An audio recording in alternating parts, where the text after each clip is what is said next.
우리가 말씀을 읽고 묵상하는 신구약 성서는 기본적으로 하나님의 말씀을 우리에게 전하고 있습니다. 하나님의 말씀을 전하면서 하늘의 신비, 영적 세계, 그리고 천국과 영생에 대해서 우리에게 말씀을, 가르침을 주고 있습니다. 그래서 성서를 공부하는 것 또는 하나님에 대한 학문, 신학, 하나님에 대한 학문이라고 일컫고 있습니다. 그러나 성서가 가르치는 그 가르침의 대상은 바로 여러분과 저, 우리 사람입니다. 그래서 성서는 이 현실 세계, 세상이 어떠한 것이고 그 세상의 사람은 적어도 어떻게 살아야 하는가, 지극히 인간적인 가르침을 우리에게 주고 있습니다. 그래서 어떤 의미 성서는 신학과 더불어 인간학에 대한 가르침을 우리에게 주고 있습니다. 성서가 이렇게 사람에 대한 가르침을 우리에게 주시면서 적어도 사람에 대한 가르침 중에서 가장 많이 등장하는 단어가 있습니다. 그것은 마음이라고 하는 단어입니다. 의외로 상당히 아이러니한 부분입니다. 성서가 우리에게 이렇게 살아야 된다 가르치면서 사랑이라는 단어보다도, 믿음이라고 하는 단어보다도 오히려 더 이 마음이라고 하는 단어를 훨씬 더 자주 사용하고 있습니다. 신구약 성서에 그러니 이 마음이라고 하는 단어가 무려 1000번 넘게 나타나고 있습니다. 성서 전체를 통해서 같은 단어가 1000번 이상 나타나는 단어가 그렇게 많지 않습니다. 그런데 바로 이 마음에 대해서 가르치면서 사람이 어떻게 살아야 하는가, 또한 우리가 추구해야 하는 삶의 모습은 어떠한 것인가, 이 성서는 바로 마음에 대한 가르침으로 우리에게 귀한 교훈을 주고 있습니다. 성서가 전하고 있는 그 모든 마음에 대한 가르침 중에서 가장 중요한 것을 한 가지 꼽으라고 한다면 물론 쉬운 일은 아니겠지만 저는 개인적으로 잠언 4장 23절을 제가 마음에 간직하고 있습니다. 잠언 4장 23절 이렇게 기록되어 있습니다. 무릇 지킬 만한 것보다 더욱 내 마음을 지키라. 생명의 근원이 이에서 날미니라. 여러분 한번 이 부분만 따라해 주시기 바랍니다. 무릇 지킬 만한 것 중에서 더욱 내 마음을 지키라. 자, 내 마음을 지키라. 따라해 주시기 바랍니다. 시작. 내 마음을 지키라. 내 마음을 지키라. 성서가 우리에게 가르쳐 주시는 마음에 대한 교훈입니다.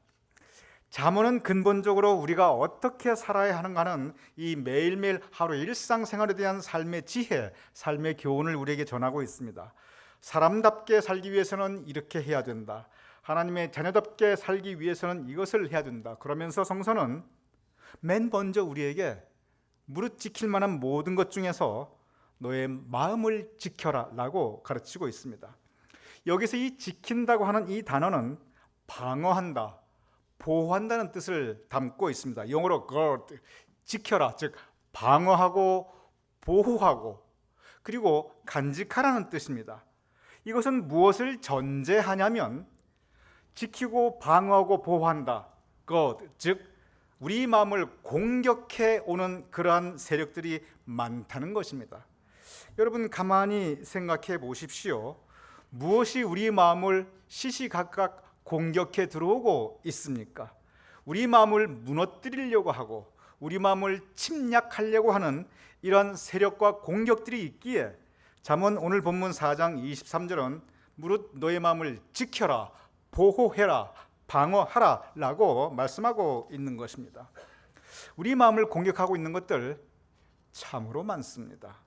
먼저 우리 마음을 악령이 항상 공격하게 됩니다. 그래서 죄에 대한 유혹을 우리 마음에 심어주고 우리 마음에 사탄의 역사가 있게 됩니다. 절대로 감당하기 쉽지 않은 그러한 무서운 공격입니다. 악령뿐만 아닙니다. 살면서 우리가 이런저런 시련을 당할 때가 있습니다. 시련과 고통을 당할 때 우리 마음 무너지기 쉽습니다. 낙심하기 쉽습니다. 그래서 현실적인 시련과 고통과 어려움, 우리 마음을 공격해 들어오는 엄청난 세력입니다. 외부에서가 아니라 내 마음에서 독버섯처럼 자라나는 것들이 있습니다. 가장 대표적인 것을 든다면 욕심 그리고 교만입니다. 내 마음속에서 자생하고 있는 이러한 욕심과 교만은 마치 우리 몸속에 있는 바이러스처럼 우리 마음에 대한 치명적인 공격입니다. 이런저런 모습으로 모양으로 우리 마음은 매일 공격당하고 있습니다. 그리고 그 결과 그 공격을 지키지 못해서 그 공격에 방어하지 못해서 쓰러진 마음들이 우리 주변에 많이 있습니다. 우리 마음을 지키지 못하면 우리 마음이 어떻게 되는가? 이 지켜주지 못한, 지켜내지 못한 마음들을 우리가 가질 수가 있습니다. 성경은 그러한 마음의 모습을 곳곳에서 우리에게 전하고 있습니다. 강팍한 마음, 그 공격에서 우리 마음이 지켜지지 못할 때 우리 마음 강팍해질 수 있습니다. 교만한 마음, 우리 마음 교만해질 수 있습니다. 상한 마음, 상처받은 마음, 공격으로부터 우리 마음 지키지 못했을 때 우리 마음 상할 수 있습니다. 낙심한 마음, 좌절하고 절망한 마음, 지켜내지 못한 마음입니다. 마음이 미움과 분노와 적개심으로 가득 찰 수 있습니다. 그 또한 우리 마음을 지키지 못한 결과입니다. 진실하지 못한 마음이 있습니다. 죄와 거짓과 악한 생각으로 오염되고 오염되었을 뿐만 아니라 그것들로 가득 찬 마음들이 있습니다. 역시 지켜내지 못한 마음입니다. 마음과 직결되는 현상이 있습니다. 마태복음 12장 34절에서 35절은 예수님께서 마음의 현상, 마음의 영역이 마음으로 끝나는 것이 아니라 계속 확산되고 발전되고 이어지는 것을 이렇게 말씀하고 있습니다. 사람이, 예수님 말씀입니다. 사람이 그 마음에 가득한 것을 입으로 말함이라. 즉 마음에 있는 것이 입으로 나타난다는 것입니다. 예수님께서 계속 이어서 말씀하십니다. 선한 사람은 그 쌓은 선에서 선한 것을 내고, 즉 삶에서 선한 마음을 가진 사람들은 선한 열매를 맺고, 그리고 또 뭐라고 말씀하셨냐면 악한 사람은 그 마음에 쌓은 악한 것으로 악한 열매를 맺느니라 라고 기록되어 있습니다. 무슨 뜻입니까? 마음에 있는 것이 말로 나타나고, 마음에 있는 것이 행동으로 나타나고, 마음에 있는 것이 우리 삶 가운데 열매를 맺는다는 것입니다. 선한 열매를 맺기도 하고 악한 열매를 맺기도 하고, 하나님께 영광 올려드리는 아름다운 열매를 맺기도 하고, 그건 먹으면 그냥 넘어지는, 쓰러지는 악과 독으로 가득한 열매를 맺기도 한다는 것입니다. 이것은 진리입니다. 우리는 이러한 현상을 보게 됩니다. 우리의 마음을 지켜내지 못했을 때 이러한 현상, 우리 주변에 또한 우리 가운데 얼마든지 있게 됩니다. 강팍한 마음을 가지게 되면 남한테 자꾸 상처를 주게 됩니다. 교만한 마음을 가지게 되면 남을 판단하고 그리고 정죄하게 됩니다. 상한 마음을 가지게 되면 그 마음에 아픔과 고통 가득히 가지고 그 상처를 부여안고 불행하게 살아가게 됩니다. 낙심한 마음, 사람의 마음이 좌절하고 절망하고 낙심하면 희망과 소망, 그리고 미래에 대한 꿈을 포기하고 그냥 주저앉아 살게 됩니다. 아주 회색빛 다 무너져 내린 마음으로 살아가게 됩니다. 미움과 분노로 마음이 가득 찰 때 파괴적입니다. 남을 파괴하고 그리고 자기 자신도 파괴합니다. 진실하지 못한 마음, 언제나 거짓과 분열과 다툼을 일으킵니다. 죄와 악한 생각으로 가득한 마음, 죄된 생활, 악한 생활을 하게 됩니다. 이렇게 마음을 지키지 못하면 그것이 그대로 삶의 모습으로 이어지게 되는 것입니다. 하나님께서는 여러분과 저 우리 모두에게 원래 선한 마음을 주셨습니다. 창세기 1장 27절은 이렇게 기록되어 있습니다. 하나님께서 자기 형상, 즉 하나님의 형상으로 사람을 창조하시되, 하나님께서 여러분과 저를 하나님의 형상으로 지으셨다라고 창세기 1장에서 기록하고 있습니다. 여기서 하나님의 형상대로 우리를 지으셨다는 것은 이 육신의 생김새를 의미하는 것은 아닙니다. 그것은 우리의 영혼, 여러분과 저 우리의 마음 안에 하나님의 형상, 그 거룩함과 그 선함과 그 존엄성을 우리 마음속에 담아 주셨다는 것을 의미하고 있습니다. 그런데 바로 그 선한 마음, 그 착한 마음, 하나님의 형상을 담은 그 마음을 공격하는 악한 세력들이 이렇게 많이 있다는 것입니다. 바로 그러한 현실 가운데 우리가 살아가기 때문에 오늘 본문 잠언 4장 23절, 무릇 지킬 만한 것 중에 더욱 너의 마음을 지키라, 이런 공격들 중에서 너의 마음을 지키라, 생명의 근원이 바로 이에서 이 마음을 지킬 때 가능하다라고 우리에게 말씀하고 있습니다. 오늘 이 말씀, 우리 모두 마음을 지켜야 한다는 것, 하나님의 형상을 지켜야 한다는 것, 선한 마음, 거룩한 마음, 착한 마음, 하나님께서 기뻐하시는 마음, 하나님께서 원래 주신 그 마음을 지켜야 한다는 것, 우리 모두 공감하고 있습니다. 문제는 무엇이냐면 어떻게 해야 우리의 마음을 지키는가? 바로 이 어떻게 해야 되는가, 그 부분입니다. 마음을 지키고 싶지 않은 사람이 누가 있겠습니까? 쓰러지고 싶은 마음이 누가 있겠습니까?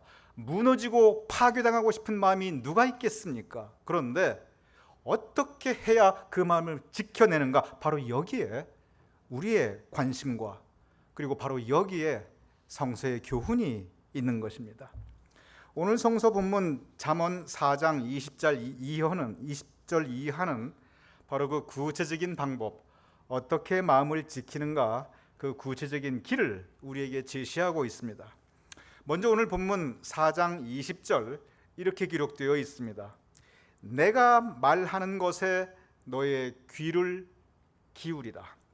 우리 귀가 하나님이 주시는 말씀, 하나님의 말씀에 귀를 기울이라 라고 기록되어 있습니다. 먼저 귀에 대해서 오늘 성서 본문은 말씀하고 있습니다. 우리 주변에 많은 소리들이 있습니다.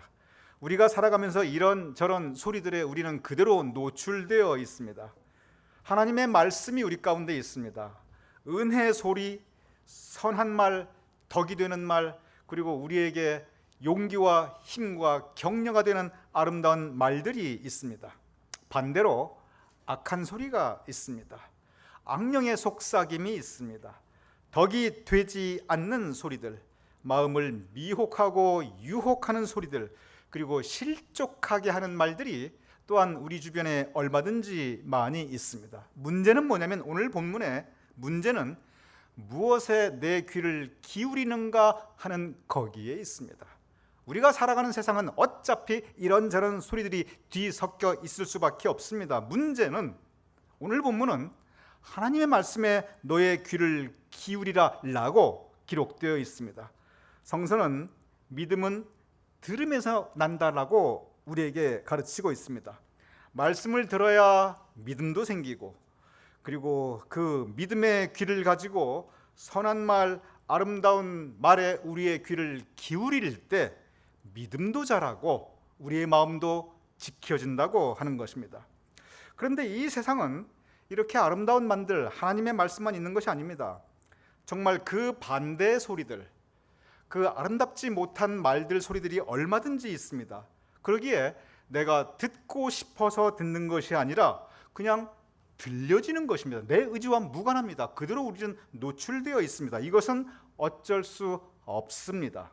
문제는 귀를 기울인다고 하는 것, 무엇에 귀를 기울이는가? 바로 여기에 우리의 관심을 가질 것을 성서가 우리에게 말씀하고 있습니다. 이러한 악령의 속삭임, 이러한 우리의 마음을 무너뜨리는 소리에 홀깃하고 관심 가질 때 그러한 말들도 육신이 되어 우리 가운데 거하고 그리고 일하게 됩니다. 그러면 기울일 때 그 말들, 그 소리들이 우리 마음에 들어오고 우리 마음에 오염이 되고, 그리고 그러한 소리들이 우리 마음속에 살아 역사하게 됩니다. 귀를 씻는다는 표현이 있습니다. 이것이 무슨 뜻이냐면 덕이 되지 않는 말, 거짓된 말을 들었을 때 귀를 씻고 마음에 담아두지 말라고 하는 것입니다. 우리 조상들은 실제로 귀를 씻었습니다. 무슨 행동이냐면 그 덕이 되지 않는 말들이 내 마음에 들어오지 못하도록 내가 차단한다는 그 의미로 실제로 귀를 씻었습니다. 그렇습니다. 우리가 살아가면서 귀를 씻을 만한 소리들이 들릴 때 우리는 귀를 씻으셔야 됩니다. 세숫대를 놓고 실제로 귀를 씻으시라는 말이 아닙니다. 그런 말들로부터, 그런 소리들로부터, 그런 악령의 속삭임으로부터 내 마음을 지켜라, 너의 마음을 지킬지어다, 바로 그 말씀을 우리에게 전하고 있는 것입니다. 오늘 본문 처음 귀에 대해서 말씀하고 있습니다. 바로 이어서 21절은 눈에 대해서 말씀하고 있습니다. 그것을 너의 눈에서 떠나게 하지 말며 그 결과 너의 마음을 지키라. 눈은 무엇을 보는가 하는 과제입니다. 그것이 무엇입니까? 하나님의 말씀입니다. 그 말씀을 너의 눈에서 떠나게 하지 말고 그로 인해서 너의 마음을 지키라라고 우리에게 가르치고 있습니다. 그것, 말씀을 보아야 합니다. 좋은 신앙의 책들을 읽어야 합니다. 그리고 우리가 일상생활에서 보는 것 가운데 하나님의 은혜를 발견하고 감사의 제목을 우리는 볼 수 있어야 합니다. 우리가 살아가는 세상 어차피 험난한 세상입니다.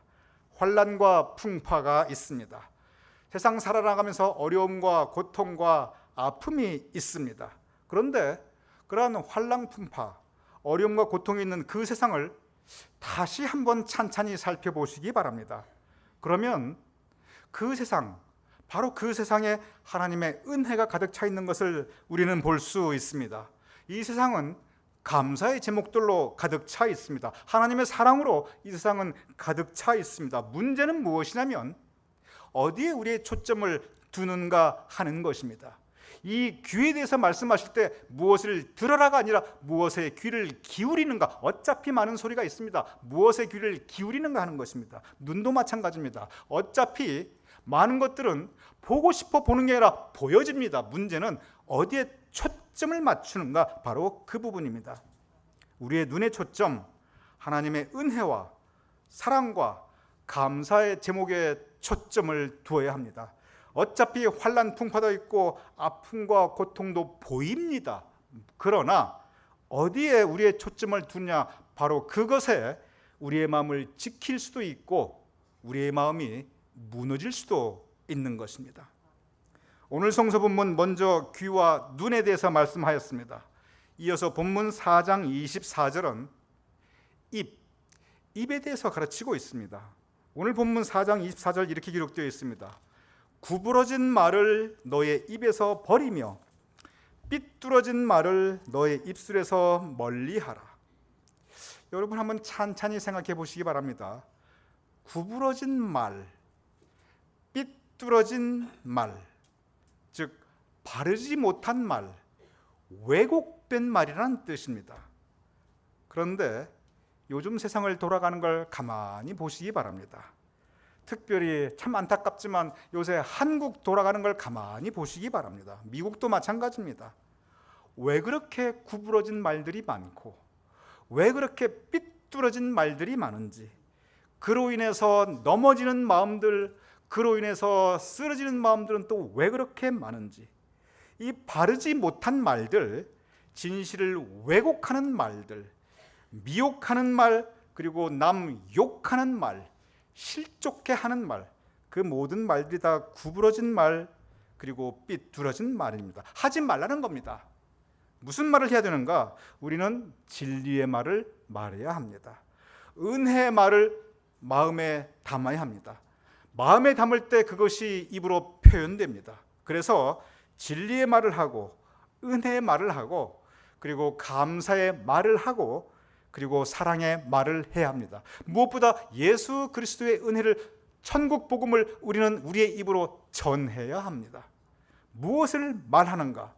구부러진 말과 삐뚤어진 말을 내 입에서 버리고 멀리하고 우리는 하나님을 증거하는 말, 예수님을 전하는 말, 사랑과 위로와 격려의 말, 우리 입에 담아야 합니다. 전해야 합니다. 왜냐하면 그것이 바로 우리의 마음을 지키는 일입니다. 우리의 입으로 할 수 있는 가장 아름다운 말이 있습니다. 그것은 기도입니다. 기도는 하나님께 올려드리는 우리의 말입니다. 사람이 하나님께 기도할 때 가장 선한 마음을 가지게 됩니다. 사람이 하나님께 기도할 때 가장 겸손한 마음을 가지게 됩니다. 성경에 심령이 가난한 자는 복이 있나니 천국이 그들의 것임이라 라고 말씀하였습니다.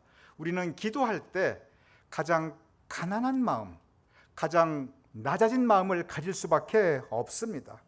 우리가 입으로 사람들과 대화할 때는 두 마음을 품고 대화할 수 있습니다. 얼마든지 가능합니다. 많은 경우 우리가 그렇게 실제 합니다. 그런데 우리가 입으로 기도할 때, 하나님께 말씀 올려드릴 때 절대로 두 마음을 가지고 하나님께 말씀 올려드릴 수가 없습니다. 왜냐하면 두 마음을 가지면 기도 자체가 나오지가 않습니다. 그래서 이 두 마음을 가진 마음, 이 진실하지 못한 마음으로 기도를 하려고 그러면 기도 자체가 나오지가 않습니다. 여러분들 겪어보셨을 것입니다. 그래서 우리는 우리 입으로 더 기도해야 합니다. 왜냐하면 기도할 때 우리의 심령이 정화되고, 기도할 때 하나님의 형상이 우리 마음 가운데 회복되고, 기도할 때 우리는 낮아지고 겸손해질 수 있기 때문에 그렇습니다. 기도할 때 우리는 가장 진실하고 가장 순수한 마음을 우리는 가지게 됩니다. 왜냐하면 그 마음을 가지지 않고는 하나님께 기도를 올려드릴 수가 없습니다. 그래서 우리의 입으로 구부러진 말, 삐뚤어진 말을 버리고 멀리하고, 그리고 하나님께 더 많이 기도하고 하나님께서 기뻐하시는 말을 우리가 서로 나누고 전해야 합니다. 오늘 성서 본문 우리에게 마음을 지키라라고 말씀하시면서 지키는 방법으로 귀를 어디에 기울일 것인가, 눈의 초점을 어디에 맞출 것인가, 어떤 말을 할 것인가 우리에게 가르치고 있습니다. 그런데 한 가지 더 우리에게 말씀하고 있습니다. 오늘 본문 4장 27절 이렇게 기록되어 있습니다. 좌로나 우로나 치우치지 말고 너의 발, 이제는 발에 대해서 말씀하고 있습니다. 너의 발을 악에서 떠나게 하라. 무슨 뜻입니까? 너의 발, 매일 발걸음입니다. 우리 하루하루에 살아가는 구체적인 행실, 삶의 모습입니다. 좌로나 우로나 치우치지 말고 너의 발을 악에서 떠나게 하라. 바르게 살아라는 뜻입니다. 선하게 살아라는 뜻입니다. 착한 행실을 실천하라는 것입니다. 최소한 착한 행실은 못할지라도 최소한 너의 발을 악에서 떠나게 하라. 악하게는 살지 말자는 것입니다.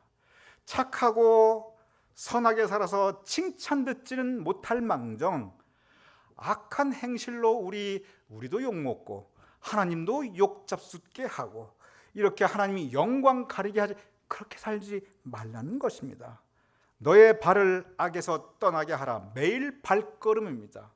바로 그렇게 우리의 발걸음을 악에서 떠나게 하고, 어떻게든 부족하지만 겨자씨만한 믿음이지만 그래도 내가 선하게 살아야지, 그래도 내가 바르게 살아야지, 내가 다시 돌아보니 내가 이렇게 하면 안 되지, 그래도 내가 하나님의 자녀인데 중심 잡고 걸어 나가야지, 매일매일 우리를 성찰하고 돌아볼 때 이렇게 매일 발걸음을 바르게 디디어 나갈 때 그것이 우리의 마음을 지키는 것이라는 것입니다.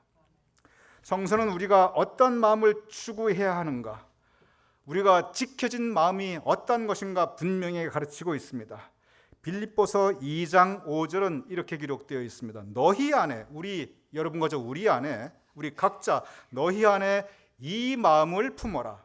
곧 그리스도 예수의 마음이니. 우리 마음에 예수님의 마음을 품고 살아가라는 뜻입니다. 예수님의 마음을 품기 위해서 우리의 귀로 우리는 주님의 말씀을 들어야 합니다. 예수님의 마음을 품기 위해서 우리의 눈으로 우리 삶의 주변에, 우리의 일상에 하나님께서 풍성하게 베풀어 주시는 은혜와 사랑을 우리는 보아야 합니다. 물론 아픔이 있지요, 물론 고통이 있지요. 그런데 그것에 초점을 맞추면 우리 마음 무너집니다. 하나님의 은혜를 새롭게 발견하고 새롭게 마음에 느낄 때 우리 마음은 지켜지고 우리의 마음은 예수님의 마음을 닮아갈 수 있어야 합니다. 우리의 입으로 하나님이 기뻐하시는 말, 믿음의 말, 덕이 되는 말을 해야 합니다. 그것이 예수님의 마음입니다. 그리고 우리는 더 기도해야 합니다. 우리의 매일 발걸음 매일매일 바르게 살기 위해서 우리는 애쓰고 노력해야 합니다. 예수님의 마음은 성령의 인도하심을 따르는 마음입니다. 우리 마음을 비우면, 복잡한 우리 마음을 내려놓으면, 근심 걱정으로 가득 찬 우리 마음을 비우면 그곳에 성령께서 온전히 임재하십니다. 그리고 성령께서 성령께서 우리 마음 가운데 일하십니다. 그러면서 성령께서 우리 마음 속에 무엇을 들어야 하는지 성령의 소리를 들려주시고, 무엇을 보아야 하는지 우리의 영의 눈을 새롭게 열어주시고, 어떻게 행해야 되는지 성령께서 우리에게 갈 바를 알려주십니다. 그 성령의 인도하심에 순종하는 것, 그것이 마음을 지키는 것이고, 그 성령의 이끄심에 따라 사는 것이, 그것이 바로 예수님의 마음을 가지고 살아가는 것입니다. 오늘 잠언 4장 23절, 무릇 지킬 만한 것 중에 더욱 내 마음을 지켜라. 생명의 근원이 이에서 납니다. 예수님의 마음을 우리 마음에 가득히 담고 우리 마음을 지키고 하나님께서 기뻐하시는 매일 발걸음의 삶을 살아갈 수 있는 저와 여러분이 될 수 있기를 주님의 이름으로 축원합니다. 우리 기도하겠습니다.